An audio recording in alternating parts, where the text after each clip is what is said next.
Več ali manj z Urško Majdič-Umo.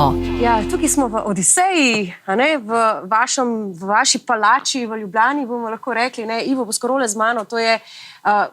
Sploh ni besed, kako bi lahko vas opisali. Vi ste res superlativ slovenskega poslovnega sveta in hkrati nekako navdih za vse nas, ki si upamo biti mogoče malo bolj predrzni, pa se spomnimo, kako ste bili vi vedno predrzni in vam je tudi uspelo. A sem nekako blizu tega, da se tako vidite ali ne? Mislim, jaz se vidim kot Ivo, ne kot tisti Ivo Boscarol, ki so v medijih. Ja. Dobro, medije rabijo svojo zgodbo. Res je, da smo tudi določene stvari naredili, dosegli kot Pipistrel ali pa jaz osebno, ampak na koncu smo vsi ljudje, vsi, bom rekel, lahko jemo 3-krat na dan, se 5-krat preoblečemo, to je pa to, ne. Veste, med uspehom in pohlepom je zelo tanka črta. Jaz moram reči, da sem malo ponosen, ker mi je uspelo ostati na tej strani črte in zaradi tega lahko tudi delam take zgodbe, ki jih ne delam samo zase, ampak tudi, bom rekel, malo za javno dobro. Tale Odiseja, vesolje vsebin, v kateri je ne samo najboljši kino, tudi koncertni prostor, tudi prostor za take in drugačne doživljaje, poslovne dogodke in tako naprej, je ne nazadnje darilo ljubljanske ali pa slovenski kulturi in družabnemu prostoru. In moram reči, da v tem malo uživam, tako da če me je treba opisati, je pač mogoče najlažje reči tako, da sem nekdo, ki je imel to srečo v življenju, da si ga je organiziral tako, da mu je bilo celo življenje hobi in služba, hobi služba. Uživam vse, kar delam. To je zelo lepo slišati. Pa tudi v bistvu ste bili visoko nad oblaki in hkrati ste prizemljeni ves čas, ne? Ja, se veste, tudi nad oblaki morate biti zelo prizemljen, ker če ne se zna zgoditi, da prehitro gledate angelčke od blizu in pol vas lahko vzamijo medse, ne? Tako da tudi tam je treba biti zelo prizemljen. V fokusu, a ne? In to vi ste, a ne? Se trudim. Ste pa tudi rocker, a ne? A ste? Lahko rečete zase, da ste rocker? Ja, rocker sem celo življenje že. Je pa res, da sem 10 let živel od roka, ne od glasbe, ampak sem glasbo doživljal skozi objektiv. Bil sem profesionalni fotograf, študentska leta pa tudi, nekaj časa še po študentskih letih. Imel sem srečo, da sem spoznal Tomaža Domicelja. On je pisal, jaz sem fotografiral, hodila sva takrat iz Jugoslavije po celi Evropi in imam preko 1200 koncertov za sabo, več ali manj rock, tudi kakšna druga glasba mi je všeč. Ampak ja, sem rocker po duši in tudi to, da nisem nikdar praznoval svojih okroglih, pa tudi rojstnih dnevov prav kaj dosti, ne, ker aprila je največji letalski sejem v Friedrichshafnu in smo bili vedno tam in hudo zaposleni, pa sem rekel, bom malo nadoknadil za nazaj in povabil vse, tudi prijatelji oziroma tisti, ki me hočejo spoznati, na praznovanje v stilu tistega prvega Ivota, ne, preden se je začel ukvarja z letalstvom in po katerem me Slovenci poznajo. Aha, tako. No in zdaj v bistvu pripravljate pa največjo fešto v življenju, čeprav razumem, ne? Tako, to bo največja fešta. Zdaj vse za nazaj. In kdorkoli želi, lahko pride, uživa, res bo tukaj, Odiseja je vesolje vsebin in bo vsaj videli, kako to zgleda, tudi koncertno prizorišče je narejeno namenoma za koncerte, tako da je od povsod dobro videti na oder, tudi ta zgornji del, balkonski, je tako velik kot recimo parter, tako da res je lepo doživetje in bojo lahko vsi praznovali z mano. Torej, 15. aprila, to je v sredo, bo torej vaša fešta, lahko rečemo temu, a ne? Bo taka zabava, skupna fešta z dobrodelno noto. Tako, to bo velik tak glasbeni spektakel, 70 glasbenikov za 70 let, začeli bomo že zelo zgodaj, ob 19. uri. Bomo pa tudi pozni, tako da doma si zrihtajte opravičilo, ker ne bomo končali v polnoči ali pa ob enih, ker je polno programa. Zato, ker bo dolgo, smo priskrbeli tudi za topel obrok. V 5 evrih simbolične vstopnine, ki gre za dobrodelni namen. Namreč jaz sem zelo srečen, da tudi po nekaterih šolah gojijo ponovno kulturo rock glasbe in imajo svoje ansamble in enega bomo iz tega denarja obdarili od prvega mikrofona do popolnoma vseh inštrumentov, tudi ozvočenje, zato bo to malček tudi ta dobrodelna nota. Tako da tisti, ki boste prišli, boste res doživeli en tak mal širši dogodek. Se pravi, tudi v bistvu neke vrste spodbujate kulturo pri mladih, kar je zelo fajn. Sodelujete pa tudi z Markom Soršakom, s Sokijem, ki je pa tudi zelo aktiven na tem področju. Ja, Soki je dejansko tudi z dušo in telesom, ne samo pri roku, ampak tudi pri dobrodelnosti, tako kot sem jaz. In to naj je nazadnje tudi povezalo. Zato sem tudi njemu dal v roke organizacijo, celo glasbeno organizacijo. Tako da ne smete zamuditi, oziroma ne smejo zamuditi obiskovalci, ker začeli bomo z enim takim res pompoznim uvodom. Ansambl na odru bo spremljalo 30 bobnarjev, ki bodo razporejeni tukaj okrog med gledalci. Tako da bo res tak zanimiv začetek. Še tole mogoče za zaključek tega uvoda. Torej, kakor se mi zdi, da vi imate zelo radi zgodbe, simboliko v življenju. Bo tudi ta celotni koncert neka zgodba, se bo kakšna rdeča nit, se bo kaj razvijalo? Jaz sem to popolnoma prepustil Sokiju, ampak tako kot se pogovarjava, mislim, da bo tudi glasba ponazarjala mojo glasbeno pot oziroma življenjsko pot. Nenazadnje se bojo na odru zvrstili glasbeniki različnih obdobij in bojo potem zaokrožili tole tako življenjsko pot skozi glasbo. Se pravi, nekatere stvari so še vedno tudi vam skrite, bo še vedno presenečenje, ne? Ja, na kakšnih sestankih ne smem biti prisoten, tako da verjetno pripravljajo kakšno zadevo. Zelo lepo. Se veselite tega, ne? Itak, ja. Jaz imam rad presenečenja, tako da bolj utrgana, ki je stvar, bolj mi všeč. Super. No, zdaj pa greva na več ali manj. Torej, kratka vprašanja. Več ali manj kot 70krat, številka 70, seveda, zaradi vašega rojstnega dneva, ki bo 15. aprila. Torej, več ali manj kot 70krat ste si rekli, zakaj sem si spet to zakompliciral?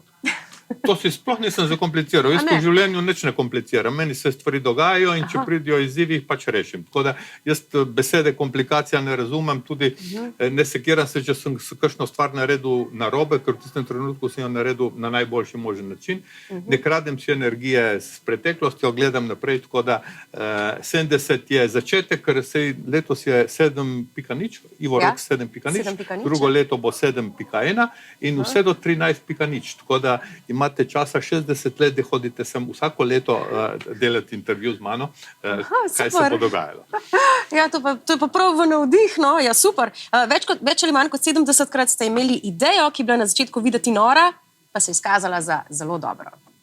Ja, to pa je bilo verjetno več kot 70krat sam. Pa moram pa tudi to povedati, da danes v današnjem svetu, ko se inovacije dogajajo izredno hitro, ko se svet vrti hitro, človeški dostikrat temu ne sledi in imamo v glavah neke zavore in predsodke za novotarije. In zato je zelo fajn, krasno, super biti inovator, ampak je od tega zelo težko živeti. Ja, res je. No. To so enormne investicije tudi. Ma ne, tudi, veste zakaj? Zaradi tega, ker zakonodaja dostikrat ni pripravljena, tako kot recimo pri nas v letalstvu. Ljudje so skeptični do novih stvari in tudi navadno jih najraje tudi ne kupijo, ali pa si jih ne privoščijo, dokler niso preizkušene.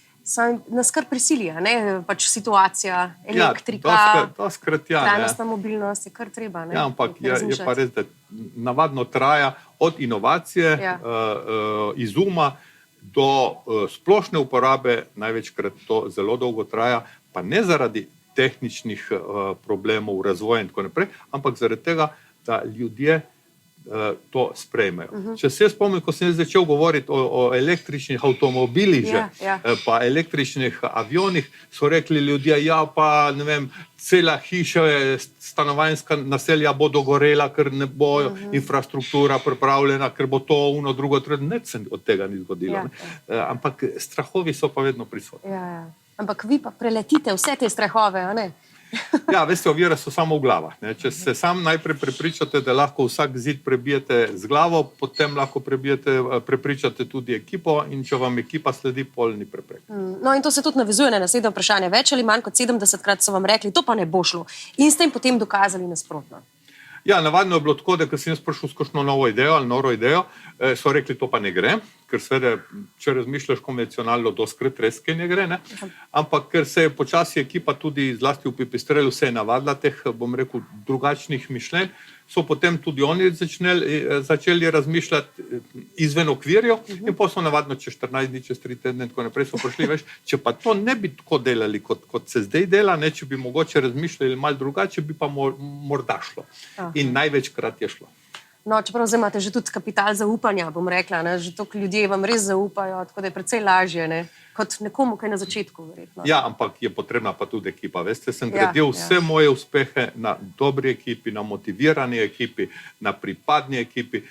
Lahko je 100-krat pride umetna inteligenca in tako naprej, na koncu vse začne in konča pri človeku. In če imate dobro ekipo, ki vam zaupa in da je toliko motivirana, da vidi najboljšo možnost, da dočaka penzijo pri vas, potem se tudi ne bojite, da bodo stran šli in delajo na najboljši možen način, tudi odgovorno. Veste, Pipistrel je naredil skoraj 3000 letal. Do dan danes nobene nesreči ni bila dokazana tehnična napaka. Zakaj? Ker so ljudje delali in še delajo odgovorno svojo službo in pripadno. To je tisto, ne, da je treba ljudi motivirati, da ne samo pridejo k vam, težje jih je ohraniti, da ostanejo pri vas. Res, ja. Da se lahko nekaj gradi, ne? Tako. Ok, več ali manj kot 70-krat ste pri prenovi Koloseja v Odisejo zakleli, ker se je spet kaj zataknilo ali pa preložilo. Ja, tukaj lahko damo sicer še kakšno nulo zraven, ker, veste, ta objekt sicer ni star, ne, dobrih 20 let, ampak je bil grajen po drugačnih standardih in za drugačen namen. Mi smo hoteli ohraniti kino, hoteli smo ga nadgraditi in smo ga nadgradili v najboljši kino v državi, ampak smo mu dali tudi drugo noto, ne, in koncerte in druge vsebine, terase smo naredili in tako, kar prej ni bilo, in da smo naredili to vesolje vsebin. In zaradi tega je bilo treba med samo obnovo spreminjati, zlasti pa, ker je bil cel objekt grajen po drugačnih varnostnih, zlasti protipotresnih standardih, kot so bili pred 20 leti. Zato smo morali nekatere stene od temeljev vred do strehe delati nove, zaradi tega, da je objekt varen, plus tega smo morali narediti veliko več varnostnih izhodov, da se nam ne bi zgodili kakšni kočani ali pa tudi zakonodaja to seveda predvideva in predpisuje. Tako da ta objekt ima toliko zasilnih izhodov, ki jih nima noben drugi. Tako da mi v 2 minutah spravimo ven 3000 ljudi. Ste imeli takoj v mislih vse te varnostne zadeve, pa še se lahko kaj dogradi tukaj, a ne? Vi imate vedno še eno vizijo za naprej. Sigurno, se tudi kakšno stvar bomo že malo izboljšali. No. Več ali manj kot 70-krat ste sedli v letalo in si rekli, to je še vedno najboljši občutek na svetu. Ja, res je. Veste, gledati z letala pokrajino pod seboj je kot doživljati pravljico. Iz zraka je vse lepo, tudi smetišče. In ti občutki, ko začnejo prevzemati, ker letenje človeku ni bilo naravno dano. Letenje je človek ukradel naravi. In zaradi tega je vedno tisti mal strah ali pa mal čuden občutek, zlasti, ko pridejo kakšni taki tridimenzionalni občutki, negativni pospeški in tako naprej, kar jih nismo vajeni, se telo že drugače odziva. In zaradi tega pravim jaz, da zame, jaz nisem nikdar sicer druge droge probal, ampak največja droga v življenju mi je bila letenje. In če je letenje droga, je testiranje letal, ker ne veš, kako se bo odzvalo. Jaz sem preizkusil več kot 2000 letal, sem se prvi usedel na letalo, ko je prišlo iz proizvodnje. Če je letenje droga, potem je testiranje letal trda droga. Tako da to so posebni užitki. In potem tak adrenalin, ki ti prije pod kožo, brez tega je že skoraj težko živeti, je res droga. Ste potem komi čakali spet kaj testirati? Tako. Posebno, če je bil kakšen prototip. Vse se na električno letalo, ker ni še nobeden priprobal. Sploh ne veste, ali bo tiho, ali bo šlo, ali ne bo in tako naprej. In je šlo? Je šlo, Se jaz moram reči, da imam zelo veliko srečo, ker mi v letalstvu ne rečemo, da je šlo kaj narobe, ampak rečemo, da smo gledali angelčke od blizu. In jaz sem jih velikokrat gledal in moram reči, da sem jim tudi zelo hvaležen, ker me nikdar niso imeli tako radi, da bi me k sebi vzeli. Ali pa so rekli, imate še marsikaj za narediti tako, na zemlji. Tisti Ivo Rox 3.0 Tako, je tako. že eden od. To mene spomni na Top Gun, mimo grede. A ste ljubitelj tega filma? Tudi sem. Tudi. Ja. Vas je kaj navdihnilo, In ali? lahko povem tudi nekaj, da bomo Ivo Rox 7.0, ampak to ne ostane malo presenečenje, zelo začinili tudi s filmom Top Gun. Po 12. uri, po polnoči, se bo tukaj nekaj zgodilo, bomo nekaj predstavili, tako da naj se vam ne mudi domov, ker se bo dogajalo dolgo. Mogoče bomo poleteli, ali pa v mislih mogoče. Boste Bomo videli. videli. Je pa vezano točno na film Top Gun. Lepo. Wow, nekaj novega smo zvedeli. Več ali manj kot 70krat ste se pa skoraj vrgli v neke druge vode, recimo v glasbo. Zdaj povedali ste, da ste pač spremljali Tomaža Domica, ne, po svetu, oziroma takrat je on kar precej po Balkanu, a ne, igral. Po celi Evropi. S Tomažem Evropi. Domiceljem sva bila par dolga leta. V glavnem po zahodnji Evropi, Angliji, on je bil tudi na BBC-u, je bil urednik slovenskega programa, tako da je imel odprta vrata v zaodrje marsikakšnega koncerta. Če ne bi jaz njega spoznal, jaz ne bi nikdar bil na snemanju plošče The Wall od Pink Floydov, ker je on poznal seveda ljudi, da sva tja prišla in tako naprej. No in tudi to bo zanimivo na Ivo Rox 7.0, ker bova imela pogovor z njim na odru, ravno o teh časih, kako sva takrat doživljala, tudi priponke. Ne? Če ne bi bilo Tomaža, verjetno v Jugoslaviji ne bi bilo priponk, ker sem jih jaz prvič takrat zagledal v Londonu in sem jih potem začel izdelovati Slovenija moja dežela, ko bom velik, bom carinik na Kolpi, štafeta ne hvala, pa tiste, ki sem imel parkiranega modrega golfa pred hišo, pa ni bil moj, ampak policijski. Okay. Ampak ste pa tudi že zagrabili kitaro, a ne, da ste? V zadnjem času sploh je bilo. Sem, ampak nikdar nisem imel glasbenega spomina, zato jo nisem igral in tudi to, kar smo naredili s Hammerji, ne igram jaz, ne, seveda. Namreč pojavi se v videospotu skupine Hammer. Ampak je pa dobro izpadlo in sem prav zadovoljen, mi všeč koncept oziroma tale projekt, ki smo ga naredili.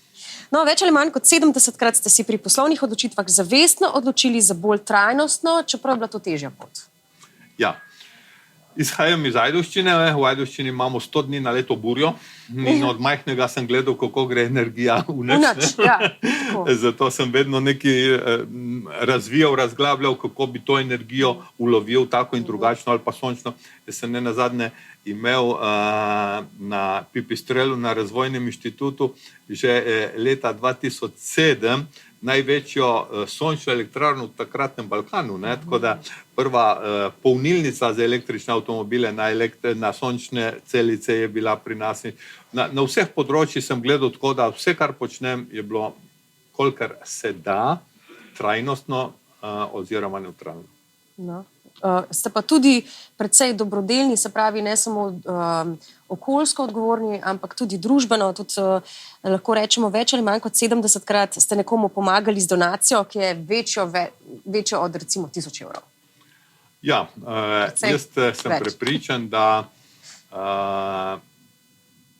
kakršnakoli je država, vlada, kjerkoli in tako naprej, ne bo nikdar mogla nobena zadovoljiti vseh potreb, ki jih državljani imajo. Ker so tudi razne deviacije in tako naprej. Pa denarja ni nikoli dovolj. In ko ti družba pomaga, da postaneš uspešen, in meni, in tukaj se vedno zahvaljujem vsem državljanom, je pomagala, ker sem tudi s pomočjo subvencij, 6 milijonov subvencij, naredil uspešno zgodbo v Pipistrelu. Ampak ko prije pol ten trenutek, da lahko to vrneš, sem jaz 30 milijonov doniral v projekte širšega družbenega pomena, največ za javno zdravstvo, v katerega verjamem in tako naprej. In dejstvo je, da sem jaz v bistvu najboljša naložba države v zgodovini, ne zato, ker je to največja donacija v zgodovini, ampak zaradi tega, ker je vame država vložila 6 milijonov, vrnil sem jih pa 5-kratno. Tako da to je, mislim, da bi moral tako razmišljati še marsikakšen od mojih kolegov. Nažalost pa vidim, da to ni praksa. No, s tem mislim, da sva kar dobro zaključila, se pravi s to odgovornostjo in s tem, da upam, da boste navdihnili čim več ljudi v poslovnem svetu, na državni ravni in tudi na vašem koncertu, ki bo tukaj 15. aprila. Ne? Ja, vabljeni vsi in da vidite, da pridete na koncert, pa ne nazadnje, da vidite, kaj smo tukaj naredili, ker marsikdo še ni bil.